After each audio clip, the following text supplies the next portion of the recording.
Olá! E aí, por que o seu paciente falta? Essa é uma pergunta que você vive se fazendo? Tá na hora então da gente conversar sobre esse assunto.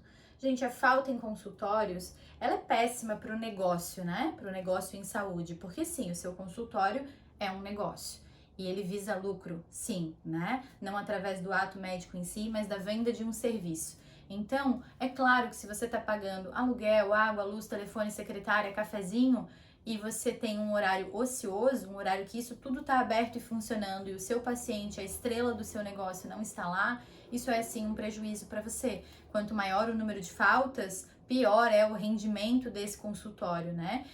Eu digo que é a pior maneira de perder dinheiro, porque é aquele paciente que já agendou, tinha algum desejo, ele fez metade do caminho de te procurar e marcar, e quando o dinheiro estava quase entrando na sua clínica, saiu. Tá? Então é muito importante que você pare para refletir por que o seu paciente falta. Eu listei alguns motivos, o maior deles, gente, coloquei aqui, é a falta de percepção de valor.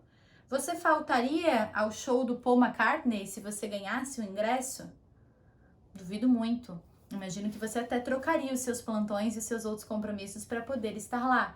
Afinal, ele é Sir Paul McCartney, né? Ele tem um nome, você percebe valor no nome e na história dele. Ele é uma autoridade no mundo da música. Você não vira as costas para Paul McCartney. É isso que a gente tem que pensar na medicina. A gente tem que querer ser os Beatles da medicina. A gente tem que querer ser essa figura tão importante que o paciente não consiga simplesmente virar as costas e esquecer que marcou com a gente, tá? E é por isso que muitos colegas ficam muito bravos quando os pacientes faltam. Mas ao invés de a gente só ficar chateado, a gente tem que parar para refletir como que a gente pode modificar isso. Então, sobre geração de valor e de autoridade, eu já conversei um pouquinho com vocês em outro vídeo. Eu vou citar alguns outros pontos e a gente vai conversando, tá bom?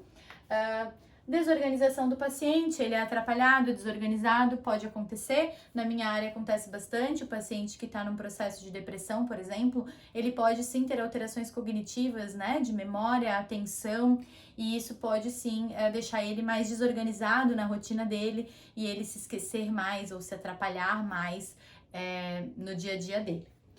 Pode ter havido problemas de comunicação. Quem avisou esse paciente sobre essa consulta? Foi combinado na hora que ele saiu, na última, ou a secretária que ligou? Ou várias secretárias ligaram em dias diferentes e ninguém registrou no prontuário se o paciente confirmou ou não?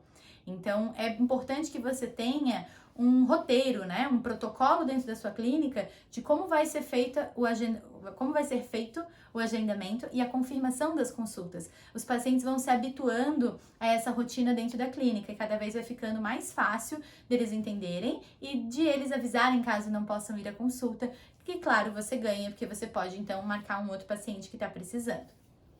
Impunidade, não acontece nada se ele falta, então ele acaba não dando bola, não dando valor a essa falta. Isso acontece bastante com os pacientes de convênio, infelizmente, né? Alguns convênios têm a política de pagar o médico mesmo que o paciente falte. Isso é bem interessante, né? Tem toda uma discussão se isso é legal ou não é, mas é importante porque realmente acaba moralizando um pouco essas faltas, os pacientes se tornam um pouco mais cuidadosos de avisar quando eles sabem que vão ter que pagar por aquela consulta, mesmo que não compareçam, né? De qualquer forma, se você não for cobrar, é interessante também na hora da confirmação colocar isso no texto da mensagem, né? Pedimos a gentileza de, no caso de não poder comparecer, avisar com antecedência, para que possamos então ceder a vaga para outra pessoa que precisa. Essa ideia de que não é só o dinheiro, e de fato não é, existem pacientes tentando agendar que não conseguem horário, e justo aquele horário que tinha o paciente faltou, torna as pessoas um pouco mais solidárias e também um pouco mais reflexivas, né, no sentido de se precisam ou não faltar. Não conhecem, não valorizam a importância do retorno. Então, isso precisa ficar claro durante o seu atendimento e precisa ficar claro para as secretárias reforçarem isso quando marcam um paciente, né? Independente da sua área. Olha, ficou agendado seu retorno para a data tal. Lembrando que é muito importante esse retorno pós-operatório para que a médica possa ver se ficou tudo certo com essa cirurgia, ver se tem necessidade de fazer algum exame, né? Ou pós-procedimento, no caso da dermatologia, por exemplo. Olha, olha, ficou combinado o retorno para a data tal. Lembrando que se você precisar fazer algum ajuste, né, alguma nova aplicação de Botox, essa é a data que está dentro do seu pacote, sabe? Sinalizar para o paciente qual é a relevância desse encontro. Às vezes o paciente melhora e ele diz que, acha que não precisa, e aí depois num outro momento ele vai solicitar esse retorno e aí não está mais incluso, e aí começam os problemas de comunicação. Então é importante que a gente deixe claro qual é a importância do retorno, né? Imprevistos, né? O paciente estava vindo e teve um problema com o carro, faleceu alguém da família, enfim, essas coisas que de fato acontecem e estão fora do nosso controle. E um outro ponto muito importante, gente, experiência negativa prévia.